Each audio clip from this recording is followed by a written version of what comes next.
Filsafat sering diidentikan dengan kerumitan tingkat tinggi. Ketika kita membahas filsafat, orang-orang akan bilang, bisa jangan berat-berat nggak bahasanya? Tetapi, gimana jadinya filsafat yang rumit ini dipakai sebagai alat pelipu lara dari segala ketidakpastian hidup? Mungkinkah filsafat dapat menghibur kita dari setiap kesedihan yang kita alami? Simak selengkapnya di Alternative Journal, edisi Filosofi as Therapy.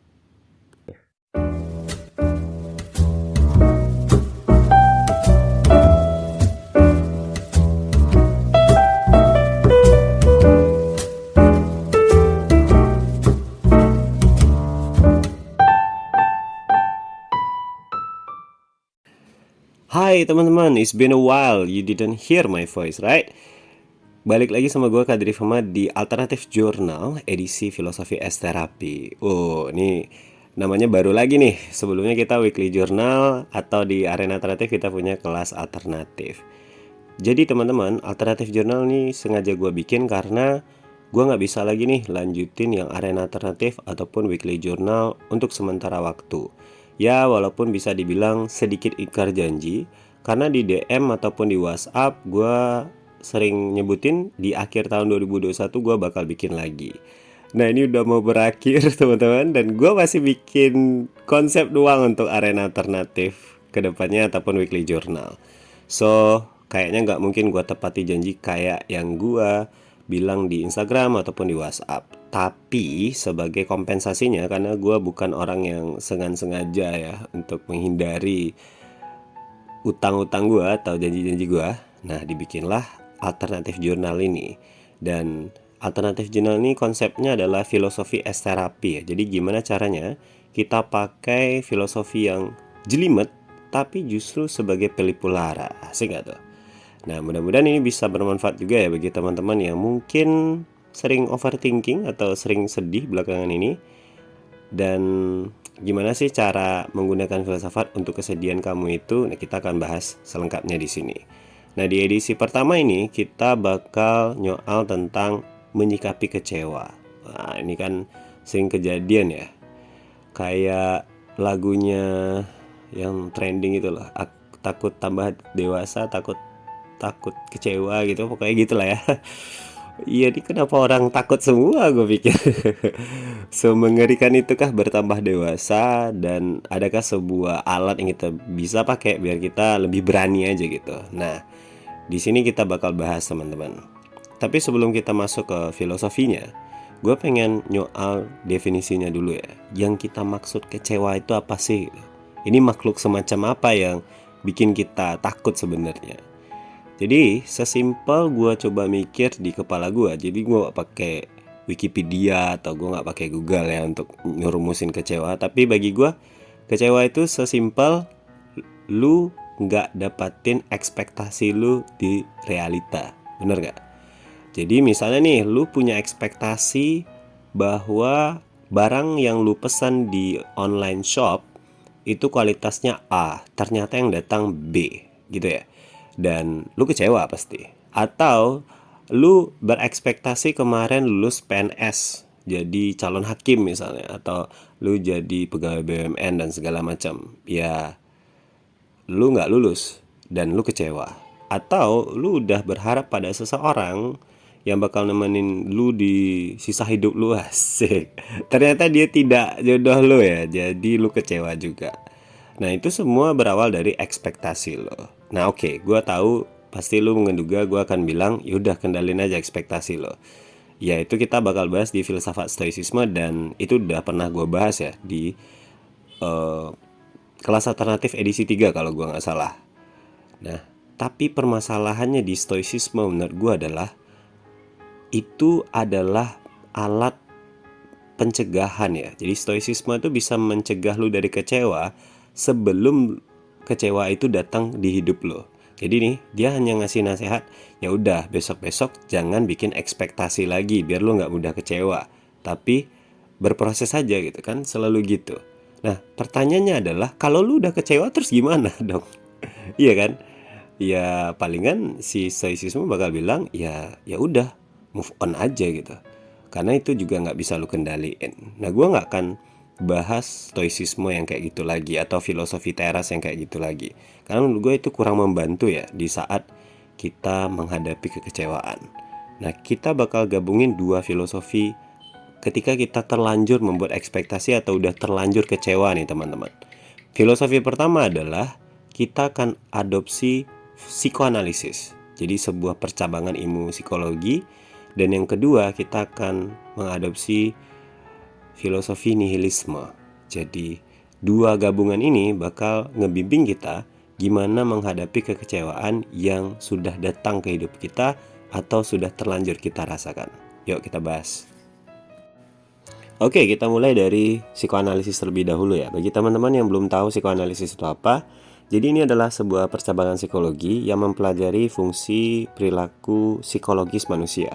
Jadi intinya secara fungsi dan perilaku lu, psikologi lu gimana sih ya, kira-kira gitulah ya.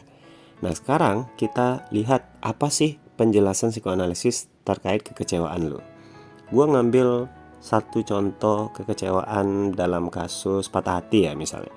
Ketika lu patah hati dan lu kecewa karena lu kehilangan seseorang, lu sedih karena lu menyangka bahwa dia bisa ngebahagiain lu dan sekarang dia pergi. Dan ya udah gitu kan. Lu bisa aja gak bahagia karena dia gak ada lagi di hidup lu. Tapi pertanyaannya, kalaupun takdir mengizinkan lu bersama dia, apakah lu bahagia? Sekarang kita bedah pertanyaan ini dengan psikoanalisis Melso-Guinness skenario. Ini sebuah classical story atau cerita klasik yang paling sering dipakai ketika kita menjelaskan konsep keinginan ya, atau desire.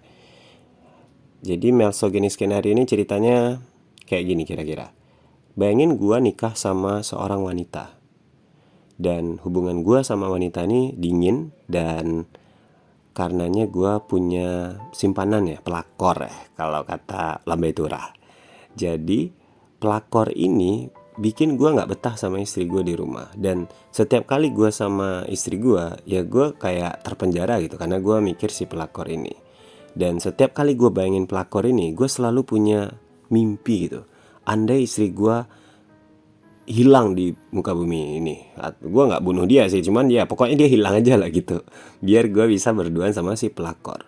Dan lu tahu apa yang paling sering ditemukan di riset psikoanalisis terkait ini? Yang paling sering terjadi adalah satu dan lain hal, istri gue benar-benar pergi. Ya mungkin karena sering cekcok atau dia bilang gue dingin dan segala macam, dia minta cerai dan dia pergi. Tapi apapun skenarionya, pokoknya dia pergi. Dan akhirnya gue memulai hidup sama si pelakor ini. Tapi setelah gue sama si pelakor itu, barulah hal yang tidak terduga terjadi. Gue mulai menyadari bahwa ada banyak faktor yang gue sebelumnya gak tahu, dimana ketika gue hidup sama si pelakor, ternyata gue gak bahagia sebagaimana yang gue impikan tadi. Ternyata si pelakor itu gak semenarik sebelum gue memilikinya. Ternyata dia nggak secantik yang gua pandang sebelumnya, dan seterusnya dan seterusnya. Jadi terdapat sebuah quotes ya di psikoanalisis yang paling terkenal, yakni we don't really want what we think we desire. Kita nggak pernah benar-benar ingin sesuatu yang kita kira kita ingin. Jadi ternyata keinginan lu yang udah lu pengen benar-benar nih, itu juga gak menjamin lu bakal bahagia kalaupun lu dapet. Sekarang kalau dalam status lu lagi patah hati atau lu baru ditinggalin seseorang, kita teruskan ya skenarionya. Andaikan pun lu terus sama seseorang itu sesuai dengan keinginan lu tahu dari mana keinginan lu bakal bikin lu bahagia. Dan ini tidak hanya terjadi di percintaan ya teman-teman ya, atau di perselingkuhan, enggak. Ini sering terjadi di berbagai aspek kehidupan kita. Contoh, lu nyangka bahwa ketika lu kerja di startup atau perusahaan yang anak muda, lu bakal bahagia karena lu gak wajib pakai pakaian kayak di kantor atau PNS macam itulah gitu. Ternyata juga enggak. Begitu lu masuk startup dengan segala beban kerjanya yang dibagi azas kekeluargaan itu ya, ternyata gak kayak yang lu bayangin. Ternyata stresnya juga tinggi ya. Dan di PNS mungkin beban kerjanya nggak setinggi startup karena mereka tidak dikerja target ya, tapi mereka dikejar sama SOP dan lain sebagainya. Ya kan? Ternyata begitu lu dapat yang lu ingin, lu nggak benar-benar ingin apa yang lu inginkan tadi. So, pertanyaannya di sini adalah seberapa akurat sih asumsi keinginan lu yang tidak tercapai terus bikin lu kecewa. Dan yang selanjutnya, ketika lu benar-benar nggak dapat apa yang lu inginkan, terus lu sedih karena lu kecewa tadi karena ekspektasi lu nggak ketemu sama realita. Pantas nggak sih kita sedih, teman-teman? Kata psikoanalisis ya, atau seorang psikoanalis akan mempertanyakan itu ke lu. Sekarang kalaupun skenarionya lu dapat yang lu inginkan tadi, apakah ada jaminan lu bahagia? Enggak juga. Nah sekarang lu kehilangan apa yang lu inginkan, terus lu sedih. Tapi dari skenario tadi kalaupun lu dapet, lu juga nggak pasti bahagia. Nah terus kenapa lu sedih? This is the contribution of psychoanalysis. Kenapa sih kita sedih untuk sesuatu yang kita juga nggak pernah benar-benar tahu itu bakal bikin kita bahagia sekalipun kita dapat? Ya kan? Dan ini seperti yang gue bilang tadi terjadi di banyak hal. Tapi yang ingin gue garis bawahi sebagai poin unik di sini adalah ini nyambung ke sebuah ayat yang gue baca di Quran ya. Jadi di Al-Baqarah 216 ada tulisan tuh kayak gini. Boleh jadi kamu membenci sesuatu padahal ia amat baik bagimu, dan boleh jadi pula kamu menyukai sesuatu padahal ia amat buruk bagimu. Yang paling menarik adalah ayat berikutnya. Allah mengetahui sedangkan kamu tidak mengetahui. Jadi ketika kita inginkan sesuatu nih teman-teman, kayak psikoanalisis bilang tadi, ya kita nggak pernah benar-benar ingin apa yang kita ingin. Jadi ketika takdir bergulir dan kita nggak dapat apa yang kita ingin, lah kenapa kita sedih ya? Karena toh ada kemungkinan bahwa kita dapat yang kita ingin dan kita juga nggak bahagia kok. Nah, jadi kalau lu lagi sedih ataupun lagi kecewa, seorang psikoanalis akan menyarankan satu hal kepada lu. Lu rasain aja sedihan lu, tapi jangan berlarut-larut. Kalau lu kecewa, dikasih deadline, dikasih tenggat waktu. Kenapa? Karena kalau lu berlarut-larut, itu absurd, men.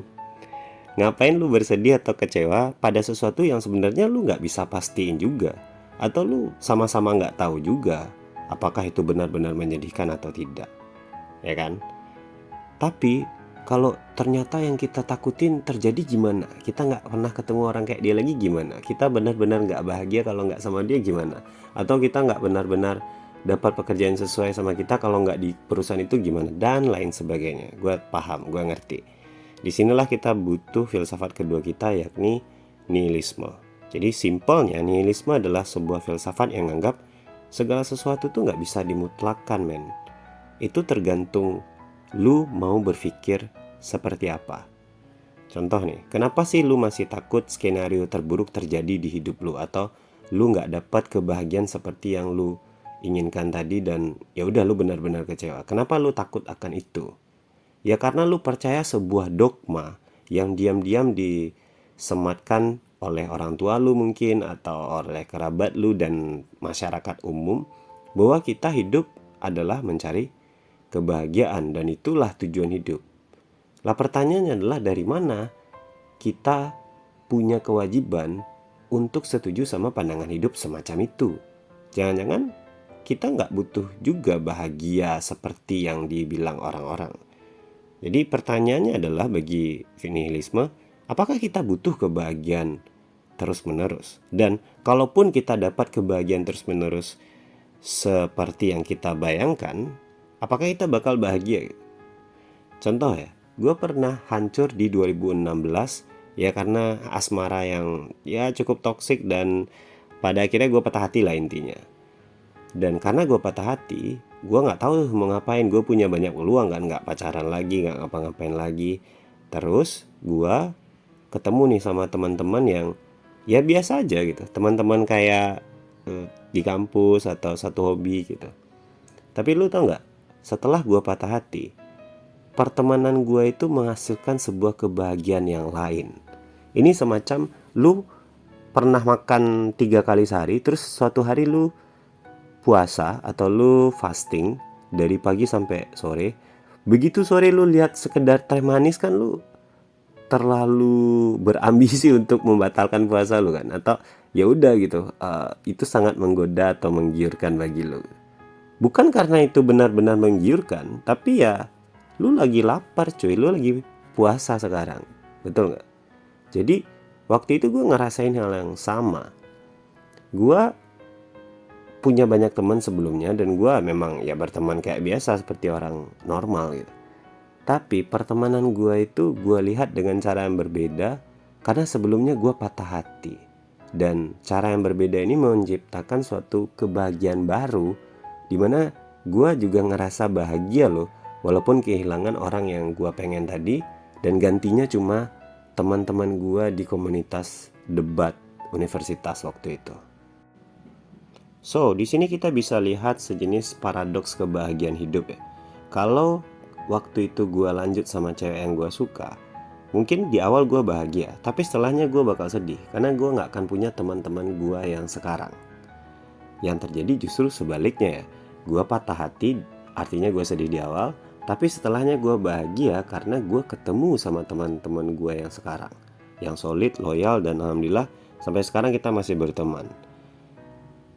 Dengan kata lain, ketika lu sedih atau kecewa akan sesuatu saat ini, dan yang lu takutkan benar-benar terjadi, misalnya asumsi lu tadi benar-benar yang ada pada takdir lu, ya terus kenapa? Ya tinggal sedih aja kan. Dan setelah itu bayaran atas sedih lu akan bahagia lagi, dan setelah bahagia lu bakal sedih lagi, dan terus menerus.